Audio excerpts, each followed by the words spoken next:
and child psychology. Now, നമ്മൾ സാധാരണ ഒരു ടീച്ചേഴ്സ് ട്രെയിനിങ്ങിന് പോകണമെങ്കിലും അല്ലെങ്കിൽ നമ്മുടെ മോണ്ടേസറി ടീച്ചിങ്ങിന് പോകണമെങ്കിലും അവർ നോർമലി ഇംഫസൈസ് ചെയ്യുന്നത് teaching methodology, how to teach അതാണ് മെയിൻലി. നീ ചെയ്തിട്ടുണ്ടല്ലോ. അപ്പൊ അതിൽ ബേസിക്കലി അവർ പറയണത് നമ്മൾ എങ്ങനെയാണ് പഠിപ്പിക്കേണ്ടത്, അതല്ല മെയിൻലി കവർ ചെയ്തിരിക്കുന്നത്. So this all courses revolve around how to teach എന്ന് പറയുന്നത്. ഈ ഹൗ ടു ടീച്ച് എന്ന് പറയുന്നത് നമ്മളിപ്പോ ഒരാള് ടീച്ചിങ് സ്റ്റാൻഡേർഡ് ഉണ്ടെങ്കിൽ അയാളെ കോപ്പി ചെയ്ത് നമുക്ക് എടുക്കാൻ പറ്റത്തില്ല. That is the wrong way of teaching. If you want to say that I want to teach like him, or I want to teach like Samiha, or I want to teach like Shruti, I can't do it. Because എല്ലാവർക്കും inherent teaching style ഉണ്ട്. So you can't copy it. അതുപോലെ തന്നെ നിങ്ങളുടെ ഉള്ളിലുള്ള പോസിറ്റീവ്സിനെ നമ്മൾ സാധാരണ use ചെയ്യാം. For example, if Usha is taking a class, she has got certain things which she normally exhibits. നമുക്ക് പഠിക്കേണ്ടത് അതിന്റെ പോയിന്റ്സ് ഏതൊക്കെയുള്ളത് അതാണ് നമ്മൾ പഠിക്കുക. ആൻഡ് അതിന് നമ്മളുടെ സ്റ്റൈലിൽ അതിനെ അവതരിപ്പിക്കുക. That is not we do it. പക്ഷെ അതേമാതിരി തന്നെ അതേ ആക്ഷൻ അതേമാതിരി വി കാൻ ഡു ഇറ്റ്. അത് നമ്മൾ അങ്ങനെ ചെയ്യണമെങ്കിൽ നമ്മുടെ ഡെലിവറി അല്ലെങ്കിൽ നമ്മുടെ അക്സെപ്റ്റൻസ്, നമ്മുടെ സബ്ജക്ട് ആരാണ് നമ്മുടെ കുട്ടികൾ, അവരുടെ അക്സെപ്റ്റൻസ് നോക്കണം. സോ എപ്പോഴും നമ്മൾ ഒരു പഠിപ്പിക്കുന്ന സ്റ്റൈൽ ഉണ്ടെങ്കിൽ you should have your own natural instinct of teaching. പക്ഷെ അതിൽ ചില ആൾക്കാരിൽ നിന്ന് നിങ്ങൾക്ക് you can derive some inspiration, some action, some words, some style. അങ്ങനെ കുറെ ഉണ്ട്. ഫോർ എക്സാമ്പിൾ, നമ്മൾ സാധാരണ ഒരു ക്ലാസ് എടുക്കാൻ പോയി കഴിഞ്ഞാൽ ഒരു കോളേജിൽ അല്ലെങ്കിൽ ഒരു ക്ലാസ്സിൽ കിൻഡർ ഗാർഡൻ, ഓക്കെ, നമ്മുടെ അവിടെ കിൻഡർ ഗാർഡൻ നമ്മൾ പറയുന്നത് it is a participative way of engagement എന്ന് പറയുന്നത്.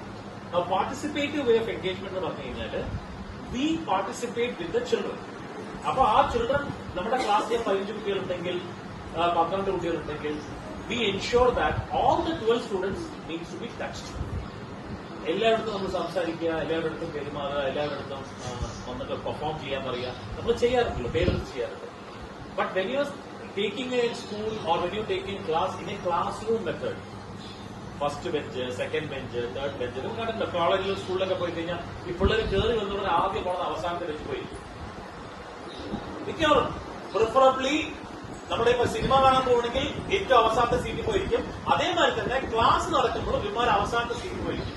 സിനിമ കാണണമെങ്കിൽ അവസാനത്തെ സീറ്റിൽ പോയിട്ട് കഴിഞ്ഞാൽ അറിയാൻ പറ്റും നമ്മൾ സ്ക്രീനിന്റെ ദൂരെയാണ്, സ്ക്രീൻ ക്ലിയർ ആയി കാണാൻ പറ്റും, നമ്മുടെ ഹെഡ് ആംഗിൾ ശരിക്കും വെച്ചൊന്നും കാണാൻ പറ്റും. പക്ഷെ ഈ ക്ലാസ് എടുക്കുന്ന നേരത്തെ പിന്നാലെ പോയി എന്താ ചെയ്യാൻ പറ്റുക? കേൾക്കാൻ പറ്റില്ല, കാണാൻ പറ്റില്ല, ടീച്ചറിന്റെ ശ്രദ്ധയിൽ വരില്ല. പിന്നെ why you sitting at the corner? The answer is lack of interest and confidence. Lack of interest പറഞ്ഞാൽ നമ്മൾ എന്തായാലും പഠിക്കാൻ വല്ലതും വിടുന്നു, അല്ലെങ്കിൽ ക്ലാസ് ഒക്കെ എന്തായാലും അറ്റൻഡ് ചെയ്യണം, നല്ല കാരണവശം അതിലാണ് നമ്മൾ പോകുന്നത്. അതാണ് ഒന്ന്. When we talk about confidence, teacher വല്ല ക്വസ്റ്റ്യൻ ചോദിച്ചാൽ ക്ലാസ് എടുത്തുകൊണ്ടിരിക്കുമ്പോൾ അപ്പൊ അതൊന്നും ഒഴിവാൻ വേണ്ടി എന്താണ് ബാക്കിൽ. സോ നോർമലി ഞാൻ ചിലപ്പോൾ കോളേജസിലും ടീച്ചേഴ്സിലൊക്കെ ക്ലാസ് എടുക്കാൻ പോയി കഴിഞ്ഞാൽ ഞാൻ പറയാം, even teachers when they come for orientation അല്ലെങ്കിൽ ഫാക്കൽറ്റി ഡെവലപ്മെന്റ് പ്രോഗ്രാമിൽ വരുമ്പോൾ അവർ ആദ്യം വന്ന് ഫ്രണ്ടിൽ ഇരിക്കില്ല. They will go sit in the back. നേരെ മറിച്ച് I always prefer to sit in front because അവിടെ നമുക്ക് ഡയറക്റ്റ് ആയിട്ട് ഇന്ററാക്ട് ചെയ്യാൻ പറ്റും ടീച്ചേഴ്സിനടുത്ത്. And direct interaction speaks about your confidence level ഉണ്ടാവും. എന്ത് പ്രോഗ്രാമാണ് ബാക്ക് ഇപ്പൊ അത് എനിക്കില്ല. ഓൺലി ഫോർ സം ഇങ്ങനത്തെ വല്ല കൾച്ചറൽ പ്രോഗ്രാംസ് ഒക്കെ വല്ല വിളിച്ചു കഴിഞ്ഞാൽ നമ്മൾ അധികം റോൾ ചെയ്യുക, ഞാൻ പാർട്ടിസിപ്പേറ്റ് ചെയ്യില്ലെങ്കിൽ ഞാൻ ബാക്കിൽ പോയിരിക്കും. ഇതൊക്കെ ചിലപ്പോൾ സൊസൈറ്റി പ്രോഗ്രാംസ് ഒക്കെ വിളിച്ചു കഴിഞ്ഞാൽ ബാക്കിൽ പോയിരിക്കും. പക്ഷെ എഡ്യൂക്കേഷണൽ വലുതൊക്കെ നടത്തുന്നത് I always prefer to because അത് ഇന്ററാക്ഷൻസ് ഉണ്ടാവും ചെയ്യാൻ വേണ്ടി. അപ്പൊ ദാറ്റ് ഈസ് ദ വേ. അപ്പൊ നമ്മുടെ ഈ ചൈൽഡ് ബിഹേവിയറും ചൈൽഡ് സൈക്കോളജിയും നമ്മൾ നോക്കുന്ന സമയത്ത് ഈ 5 വിരലുമായാണ് തുടങ്ങുന്നത്. What children be different. If there are 5 students in the class, all 5 will be different. നമ്മളുടെ അടുത്ത് ജനനി ഉണ്ട്, അല്ലെങ്കിൽ ഋത്വികയുണ്ട്. She's sleeping. Just see that she's sleeping. ഉറങ്ങുകയാണ്. But she is unable to tell. അപ്പൊ അവളുണ്ട്, പിന്നെ നമ്മുടെ ആരുഷ് കൃഷ്ണയുണ്ട്, അല്ലെങ്കിൽ ശ്രാവൺ കൃഷ്ണയുണ്ട്, അല്ലെങ്കിൽ ബിഹാരി നിധിയുണ്ട്, നിഹാരിക്കുണ്ട്. Everybody has got a different ഒരു ബിഹേവിയറൽ ട്രെയ്റ്റ്സ് ഉണ്ട്. അപ്പോ സത്യം പറഞ്ഞു കഴിഞ്ഞാൽ കൺഡ്യൂസീവ് ആയിട്ട് ആരും കാണും. If you find that this is the child 100% പറഞ്ഞാൽ കിട്ടത്തില്ല. ഞാൻ എപ്പോഴും അത് എന്ത് സംഭവത്തിൽ കിട്ടത്തില്ല. ഫൈൻഡിങ് എ ഗുഡ് ജോബ് കിട്ടില്ല.